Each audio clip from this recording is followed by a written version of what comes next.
Will the Yankees get Cody Bellinger? Will they get Alex Bregman? Maybe Pete Alonso? Who knows? But we're going to talk about it next on Locked On Yankees.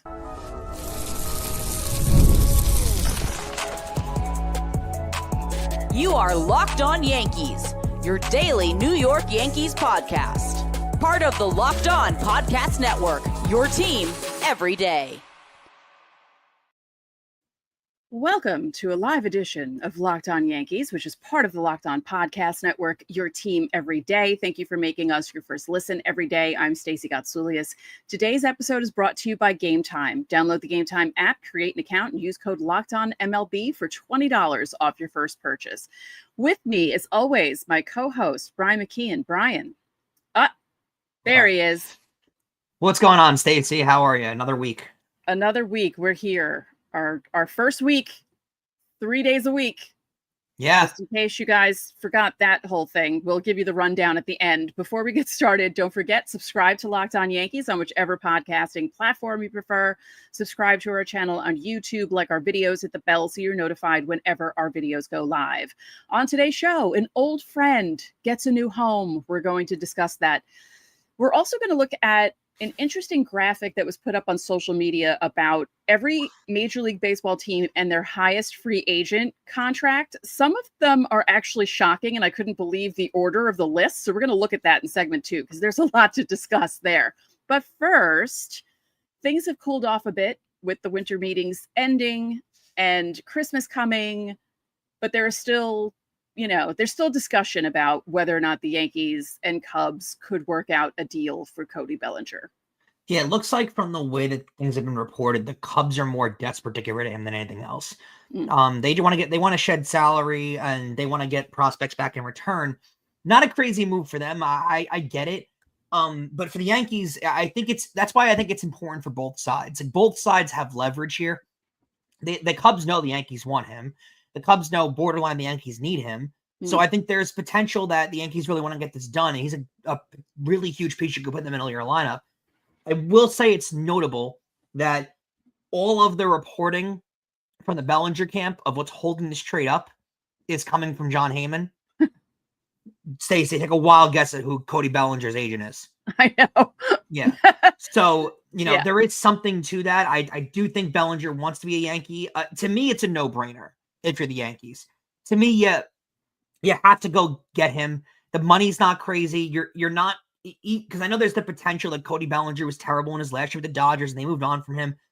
The money's not killer. It's really not. It's a 2-year deal. So you're not, mortgaging your future. You're not setting yourself back if you do bring him in. He's proven that he can hit in big markets. He hit in LA. He's hit in Chicago. I think it's a no-brainer. I really do. I don't know how you feel about it, but out of all the other first basemen that are remaining, and I know there's guys on the market, he to me is the biggest shoo-in that you have to go after. Yeah, I would agree with that. Heyman is saying the difference is about $10 million, because it's a money thing. And he said basically what he said in his article is whoever blinks first is really what's going to happen. But it feels like one of those things that should happen. There are other options, but the Yankees need a first baseman. They need a first baseman because out of all 30 Major League Baseball teams, only the Reds had a worse WRC plus from first baseman. That is horrifically bad. You don't want to see your team ranked 29th in an offensive category like WRC plus. The fact that they got to the World Series with that number is insane. When Aaron Judge won the MVP in 2022, I believe his WRC plus was like 211. Just him. Yeah. So, that's an interesting stat. And I think out of the three positions that they need to fill in the infield, because honestly, I don't feel uncomfortable with Jazz Chisholm at third if they can plug someone in at second and get someone for first base. But I think first is a priority. I don't want them going willy-nilly with first base. You need someone who can play defense. We've talked about this before. It's not just the offense. You need someone who's going to be able to catch balls at first base, scoop balls at first base, make a diving play. They can't be a statue at first base. That's why you can't have someone like Aaron Judge just plug into first base. Like we always talk about, you need someone who actually knows how to play the position. I'd rather get someone who's played the position to play the position. And I do not want it to be DJ LeMahieu either. So I think first base out of those three positions, first, second, and third, in my eyes, people disagree with me, but I think it's the most important one. I'd agree with you. And we've brought this up many times before. Anytime the Yankees have ever won, it's been with solid first base play. It's been with, I mean, more than solid, like really good first base play. And you're getting to the World Series last year without more first base production is astonishing. It's a miracle. It's about now. Cody Bellinger is a Gold Glove type glove at first base. He's a great hitter. He fits perfectly in the middle of your lineup. I don't think if they required him, he'd be an outfielder. I just don't. I know you see that report floating around there. They would not be an outfielder. He'd be a first baseman, but he's long, he's tall, he's got great reach. He'd be a great first baseman for this team. And again, how could they not be intrigued by the 2-year deal?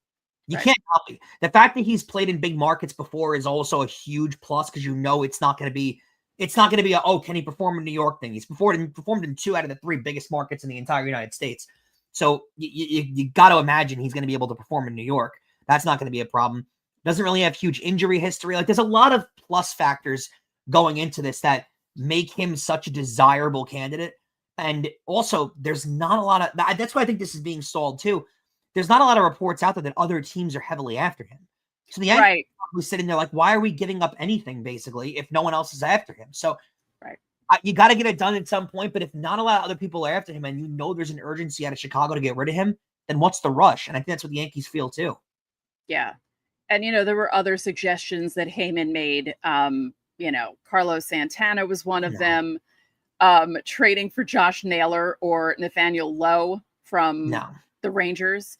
But no, I think it's Bellinger or bust at this point. I don't even think, I joked in the open about Pete Alonso because he's also out there at the moment, but I think it's Cody Bellinger above all right now. I don't think you need another. Pete Alonso to me is very similar to what Giancarlo Stanton's going to provide in your lineup.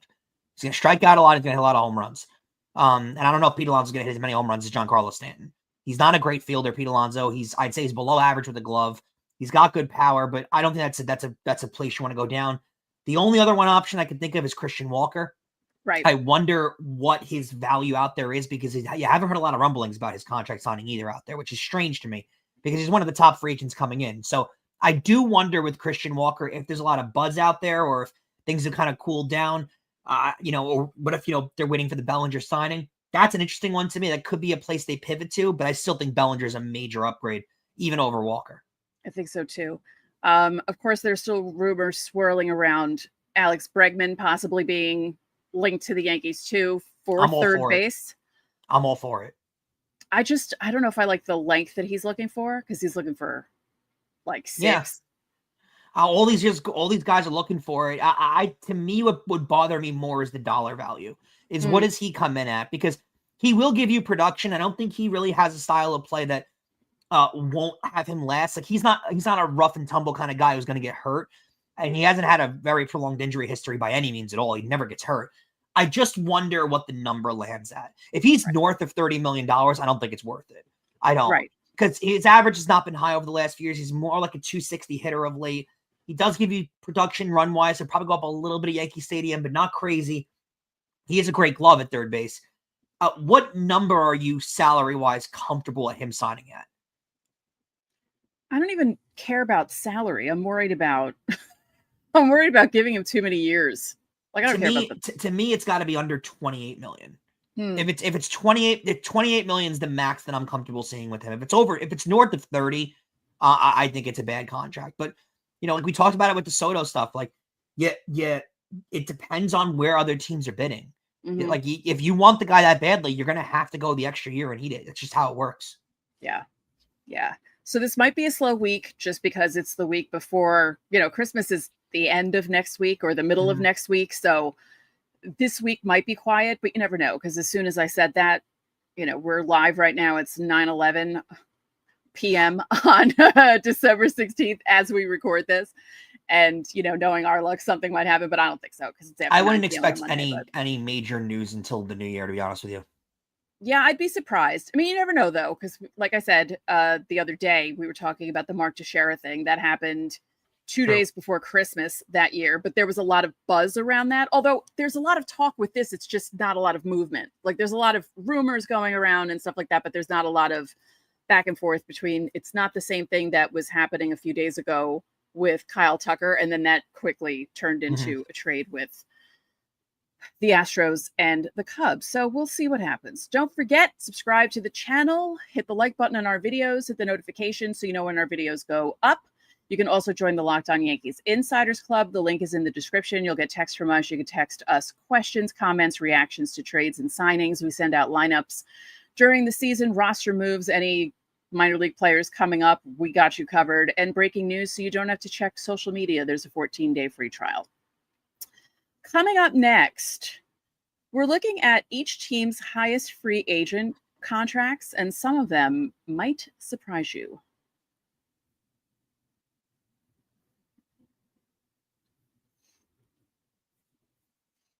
I love attending live events, concerts, basketball games, football games when it's warm, obviously baseball, and Game Time can help you get the best tickets for every live event. And it's never been easier.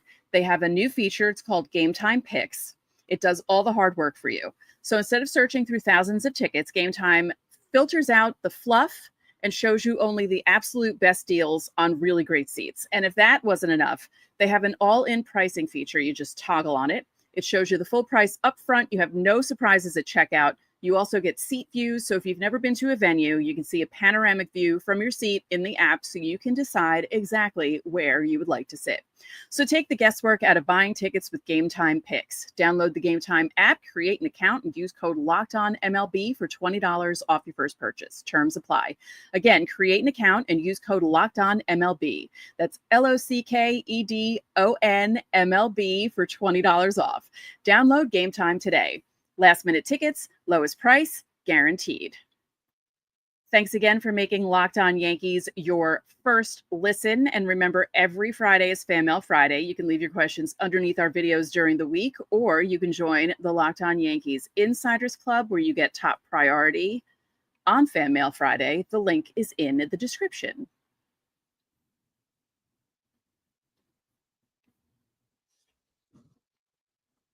There we go.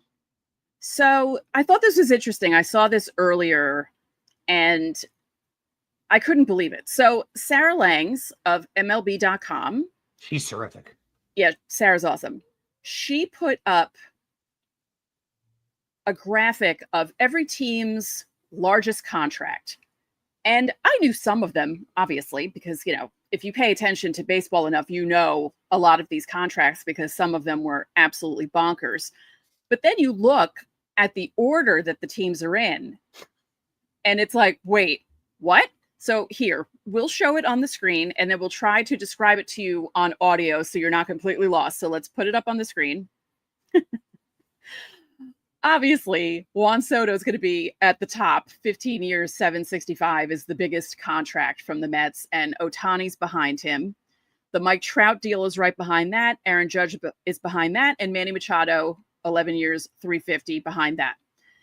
And after that, you have quite a few big deals, actually. You have Devers, Bryce Harper, Corey Seager, Stanton's, Marlins contract. But at the bottom of the list, I can't even, I talk about this all the time.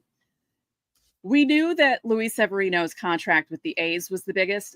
It's the A's. They've always been like that, where they don't spend money. The thing that gets me, and I've said this so many times in the past few weeks or even the past couple of months, second to last, the Chicago White Sox, Andrew Benintendi's contract, the 5-year, $75 million contract, is their largest free agent signing. It's pathetic. That's the best word I can think of for it. Honestly, there's no other better word for it. It's pathetic. Do you have a better word for it? This is the third largest market in the United States. And it's Jerry Reinsdorf who owns them. It's not some old family who has owned the White Sox forever. He owns the Chicago Bulls. So he's not struggling for money either. I mean, I don't have none of these guys are struggling for money. But the thing that gets me is the Pirates with Brian Reynolds are ahead of them, just ahead of them. 8 years, 106.75 million. But still, the Pirates, even though it's 8 years, crossed the $100 million threshold here. But the White Sox can't, right? Barely, and just did, by the way, like 2 years ago. Let's not give them too much credit either. No, I know, but it's still the Pirates, the team that everyone, like, they're one of the teams that people always talk about where they're not going to make big money moves. And for them, that's a big money move. For Chicago to have their biggest contract be 5 years, 75, as you said, pathetic. Now, we mentioned this contract the other day, but a few slots up from that, and just below the Rays' biggest contract, coincidentally, the 7-year, $161 million deal for Chris Davis by the Orioles. That's their biggest free agent contract, and that's why they shy away from them at this point, because that one was a doozy. It's funny. So I want to do some 1, 2, 3, 4, 5, 6, 7, 8. All right. Half the league, which is insane to think about. 16 teams, so more than half the league, received more money in revenue sharing this year than their largest contract ever given out. The revenue sharing this year was $217 million each. The Braves' largest contract ever is $212. Wow, the Braves didn't even hit it. Wow. Yeah. So, I mean, think about that for a second. I mean, and let's not let all these teams off the hook, too, by the way, because there's a lot of teams that these contracts are already expired since they've been given out. Like the Mariners, the 10-year $240 with Cano, they haven't signed anyone to a big deal since then. And the Cano deal was it 10 years ago now? I believe so, yeah. More than 10 now. I think yeah. So think about that. Strasburg, that was a while ago. Well, no, Strasburg was after the World Series. That deal aged awfully. Miguel Cabrera, $248. That was forever ago. The Marlins, that was forever ago with Stanton. I mean, that was a 13-year deal, but that was a long time ago. That was the first $300 million deal signed, by the way. That Marlins. It is crazy to think about with AAV too, because like the Texas Rangers gave out 10 years for $325 of Corey Seager, which, by the way, had that deal has aged beautifully. $32.5 million a year for Corey Seager is a tremendous deal. But you forget they gave Jacob deGrom like $46 million a year. So the AAV is a little different. So it is a little skewed. It's just crazy. Like, think about how ahead of their time the Angels were from the Mike Trout deal. And they signed that deal and we were like, oh, what a terrible deal for Mike Trout. That's a tremendous deal. I mean, when Trout's healthy. When is he healthy? Well, no, you're right, and that's a great point. But when he's healthy, that's tremendous. That's not a great deal. He hasn't been healthy. When was the last time he was healthy? Well, when he's on the field for the value you're getting for that salary, I mean, I don't know. That is tremendous value for that salary. What would Trout get if he was a free agent with his numbers now? I mean, he'd get a crazy amount of money. I mean, if I don't know what the AAV is on top of my head, I'm doing it right now. That's $35 million a year. I mean, for a player of Mike Trout's caliber, that's a tremendous deal for that salary. Is that 6-year $206.5 million for Zach Greinke, correct? Yeah, I believe so. Yeah, that seems insane. Yeah, that is a large amount of money for Zach Greinke. Yeah. Yeah, that was 34 million. I trust Sarah to be correct. I'm just 34 million. She's right. That makes sense. 34 million is about what he signed for. He was one of the best pitchers in the game at the time.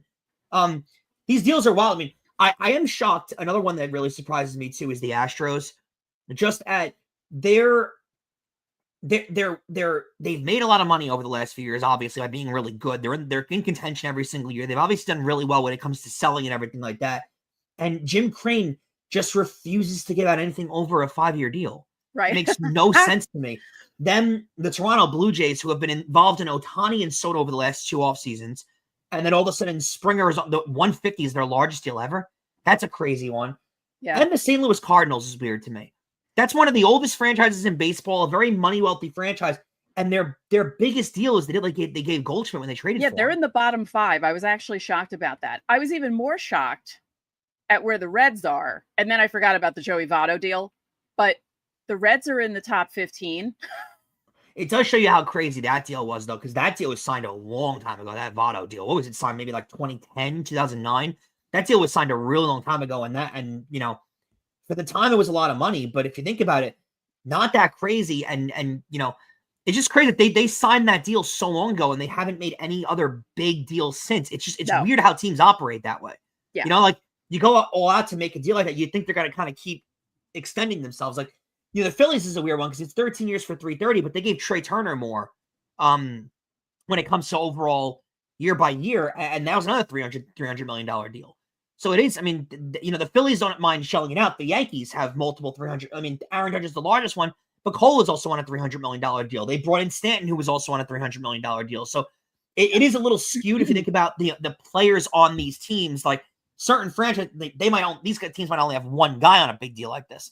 But other teams, and the Dodgers, 10 years, 700 with Ohtani, but you got to think, Freeman's at $200 million. Betts is at over $300 million. So you do have other players in this team that are worth a lot.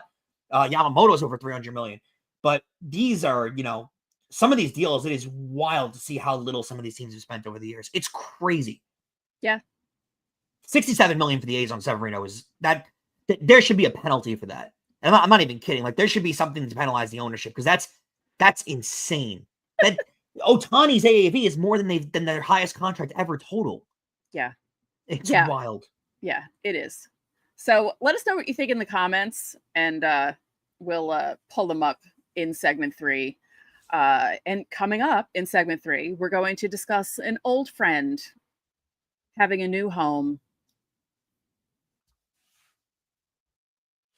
Get ready to tackle the NFL action with FanDuel. It's America's #1 sportsbook, because right now, new customers can bet $5 and get $150 in bonus bets if you win. The FanDuel Sportsbook app gives you everything you need to place live bets on the NFL, all in one place. Speaking of which, you can place those live bets right now, because we're doing the show live and there's Monday Night Football on. Vikings are beating the Bears and the Falcons are beating the Raiders.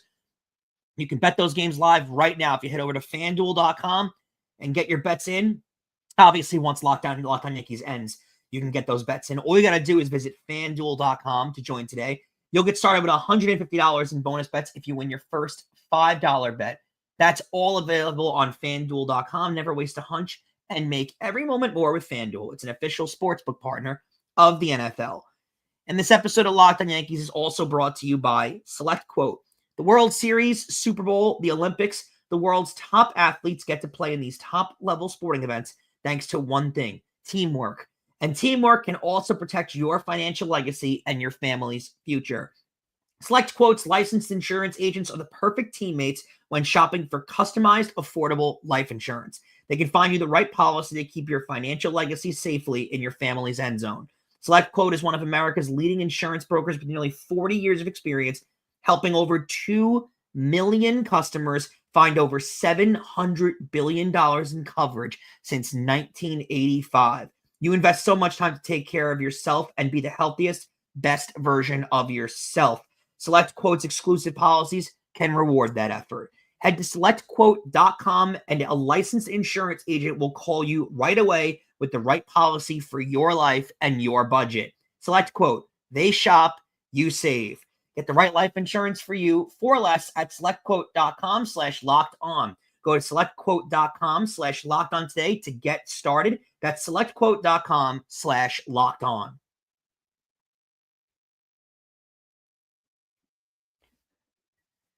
Give me one Stacey, second. Hold up 1 second. There we go.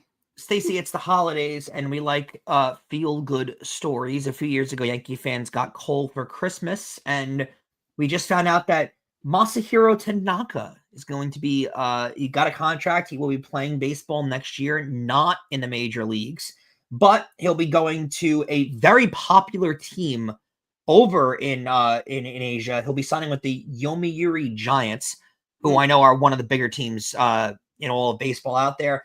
It's basically like, I guess, his version of going to the Yankees, if you were, as weird as that sounds. It's the first time he's not playing for the Rocketson Golden Eagles. That's the team that he came from. And then signed with the Yankees and then returned home. Went back there. Had a really good year, actually. The year after he left the Yankees was unbelievable there. But I guess coming from Major League hitting, you're probably going to be able to dominate very well. Tanaka is a legend out there. Just is. He is thought of so unbelievably highly, spoken of so unbelievably highly. I think Yankee fans speak of and think of him so unbelievably highly. What a career Masahiro Tanaka wound up having. He's one of those guys that every time it's brought up, I have nothing but great things to say about his career. I love the way his career turned out. I think he did come over here with us having a little bit higher expectations than he did wind up giving us. But overall, I can't complain about how that guy's career went.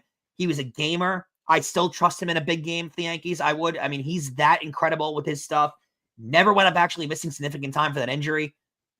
He's just one of those guys that you look back on 20, 30 years from now, and you're going to think back on, damn, Masahiro Tanaka, like just what a career. Every playoff start, a pitcher you never didn't trust. Yeah, I'm actually happy that my dad got to see him before he passed away because he debuted in 14. Mm-hmm. And there was that one afternoon game. He definitely got over 10 strikeouts. And there was a guy in the stands that had the K's on his head. Like he kept putting, and my dad thought it was the funniest thing ever. And he actually loved watching Tanaka because he loved the way he pitched. So I was happy that he got to see that. But I love Tanaka. I love that he was at the World Series this year. You know, yeah, that was great. I wonder if he paid for his suite or not. Yankees, I know they don't give out suites very often. They're very fringy with that. Yeah, I wonder if he was in someone's suite that already pays. I wonder if he Venmo'd them for it or I don't know. The Yankees definitely didn't give him one. Because I know that his last year coincided with Cole's first year, and they became close. They were actually really close. Like Cole and his wife and Masahiro Tanaka and his wife would go on double dates and stuff. So I think there was a famous picture posted by Tanaka where they went to like a famous sushi place in Manhattan or something. Tanaka and his wife took Cole and his wife. Which is a really, really cool sequence. He's just a guy like you can't leave as a Yankee fan. Like he never caused an issue, never was a problem. Just an ultimate gamer, always out there on the mound. I felt like he was never hurt. The only time I remember him being hurt was the injury he got at Citi Field, the hamstring pull. When he's tagging up. That's the only time I remember him being hurt. It was never a problem with the elbow. Just an ultimate gamer. And again, anytime he was on the mound in a playoff game, I had all the ultimate confidence in him. I really did. Yeah. So as we said, he's going to the Yomiuri Giants. And speaking of that, the Orioles signed Japanese free agent right-hander Tomoyuki Sugano. Really good, really good job pronunciation there. Thank you. Yeah. 1 year, I don't know if that's how you say it, but I'm assuming that's how you say it. 1 year, $13 million contract. He's 35. I think we spoke about him like a month or so ago.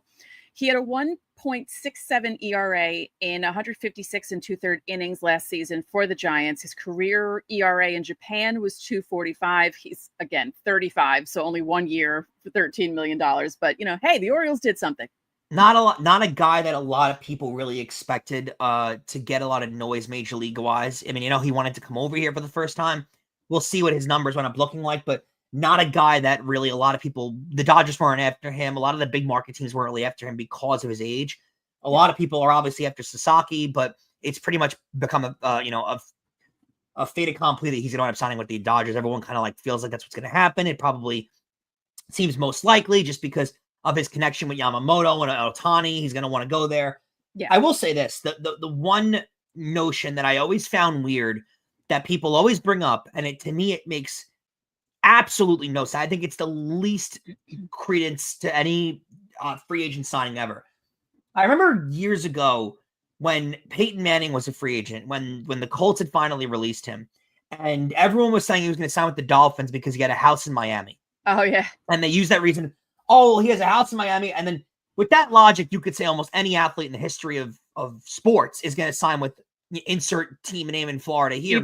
Either Florida or LA, because they've all got houses there. Exactly. Yeah. And for the last maybe decade or so, we've seen reports out there when a Japanese player is deciding on where he's going to play, they always say LA or somewhere on the West Coast because it's, quote, closer to Japan. Now, I know geographically it is closer to Japan. You have to realize, though, these guys are not flying commercially on Delta, where they have some dude sitting next to them that's, you're rubbing legs with the guy next to you and you're waiting for a drink to come and you're on a stuck plane and you got to ask someone to get up so you can go use the bathroom. These guys are flying very comfortably in either first class seats or on private planes. They're living the life. All right. They're sitting in big seats. They're very comfortable. They're using the bathroom whenever they want. They're getting drinks and meals whenever they want. They're taking full on sleeps. They're getting great suites on their planes. I don't think, and you've never heard a Japanese player say publicly that playing on the East Coast was an issue because of the proximity to Japan. You got to remember too, Japan isn't necessarily close to Los Angeles either. It's not like that's a 2-hour flight from. It's a pretty deep flight from Japan to LA. That's a large ocean between Japan and California. So it's not like Tanaka, Ohtani, insert Japanese player that's playing in the major leagues here. These guys aren't flying home on the weekends. These guys don't have an off day on a Monday or a Wednesday, and they're flying home for the day to go see their family. They're only flying home during the off season, and they're flying back before spring training. So realistically, they're flying back and forth 2-3 times a year. They can handle that. There's Japanese businessmen who probably do that too in the United States from New York to LA.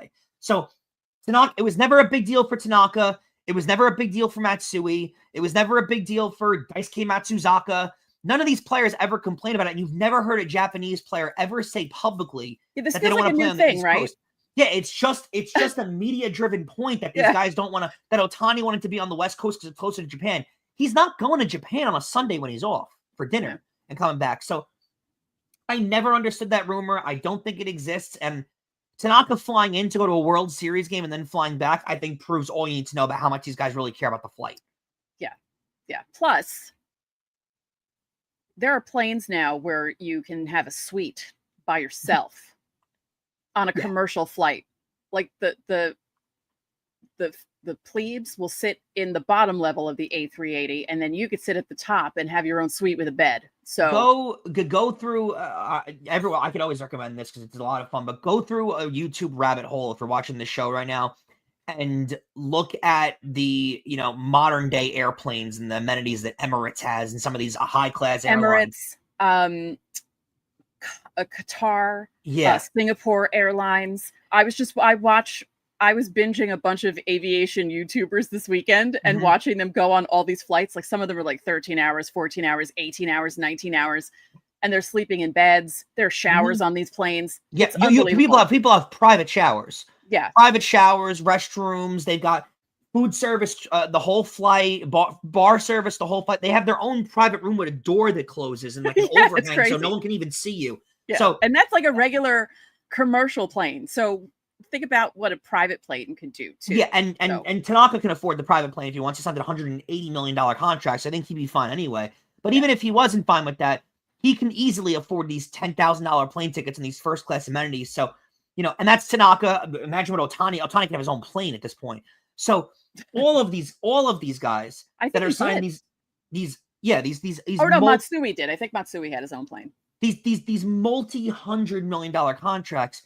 Don't for a second think that the flight is bothering them. With the amenities that flights have nowadays, trust me, these guys can handle the flight. And that's the thing too. You've never heard a Japanese player publicly say he'd prefer the West Coast because of its proximity to Japan. Because they're not going to Japan on the weekends anyway. So it's such a load of crap. I really always have believed that. Let's do something different. Okay. Sure. This is going to be specially for the video people. I'm going to cut this out for the audio so it doesn't go too long. Anyone have any questions right now while we're sitting here? Like, I know everyone's sick and tired of the rumors and everything. Like, did we miss any questions or anything from you guys? By the way, thank you. There's 75 of you in here right now. We appreciate the fact that you're here on a Monday night while football is happening. Who's even playing in the Monday night? We got football? Vikings, Bears, and we got Falcons versus Raiders. Okay. Yeah. So I'm scrolling back to see if I missed any questions or interesting comments from people, because we have time to do this on the video. So I figured John the Beagle, if you guys Dad says, ask questions.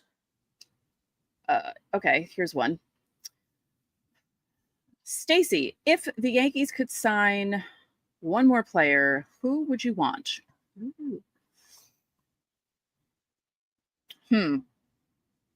Is this like if money's no option? Yeah, I mean, because if money's no option, who's out there that we could get if we had a ton of money that would actually like plug a hole? There's not much when it comes to like high-end free agents anyway. The big guy's gone. I mean, there's not going to be a crazy deal that's going to be signed the rest of the year. I don't know. Does Finja mean like over like available right now, or do you available? Or you mean like in major leagues right now? Because I would still do anything for Bryce Harper on the Yankees. Yeah, really is there a way we can steal Bryce Harper from the Phillies? Because that would be fantastic. I like this question from Ryan. It's just interesting. Is it more likely the Yankees go with Rice at first or go with Cabrera as a starting infielder? I think Cabrera, there's probably more upside. I gotta be honest. I think Ben Rice is going to be thrown in a trade coming up here soon. I think a team will take him as a major leaguer, but I don't know about you, Stacey. Like, I saw enough out of Ben Rice last year. I didn't. I don't think you've seen enough out of Ben Rice. I don't think that's fair. Really? Yeah.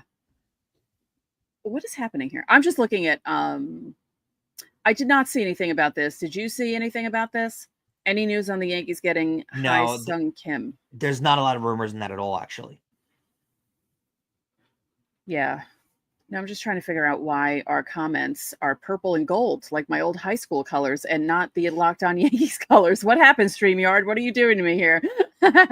You don't think 50 games last year was enough out of Ben Rice for you to see 178 plate appearance? No, 178 plate appearances. No, it's not enough. No, that's ridiculous. It's not enough. No. Finja, I do think Grisham's going to get significant playing time in the lineup this year. I think more than last year, to be honest with you. I think they're planning on him going forward. I wonder what they wind up doing at that. I think there's a good chance they wind up signing another insurance outfielder. You've heard them kick the tires around Harrison Bader as a return. That could be a possibility. I wonder what it winds up being. Wouldn't Bader want to start though? He would, but I think they'd probably platoon him and Grisham, and I think Bader would probably take his chances based on what else is out there. I know he loved being a Yankee. He loves the New York area. It's a really interesting market out there for the outfield position, so I wonder where they wind up going with that. Yeah. If it's not a major piece. Yeah. Anything else from anyone here on a Monday night? I'm just like, oh no, that's not a question. That's just a compliment. Thank you for that. Well, our interview series does begin on Wednesday. It's not going to be live. It'll be a recorded episode that goes up for you guys. It'll be Emmanuel Barbari that'll be joining us, the Yankees radio play-by-play guy for half the season last year. So it'll be a really interesting conversation. He's one of my really good friends, but it'll be a good conversation, to get into perspective of, what it was like calling Yankee games. He's 24 years old, Stacey. So what it's like, calling Yankee games on the radio at 24 years old, that's pretty remarkable. He's also calling Big East basketball this year, so that's pretty cool. But also, I think it's a valuable thing because for the road games this year, all you guys, Emmanuel was traveling with the team. He was on their planes, in their hotel, like everything. And I think, I think it's the first interview done publicly with somebody that works that closely with the team. And I'm going to be intrigued to ask him what the team treats their players like and their employees like and everything like that. Because, a lot of damning stuff came out of that Soto press conference and especially with Scott Boras and how he thinks players are treated and stuff.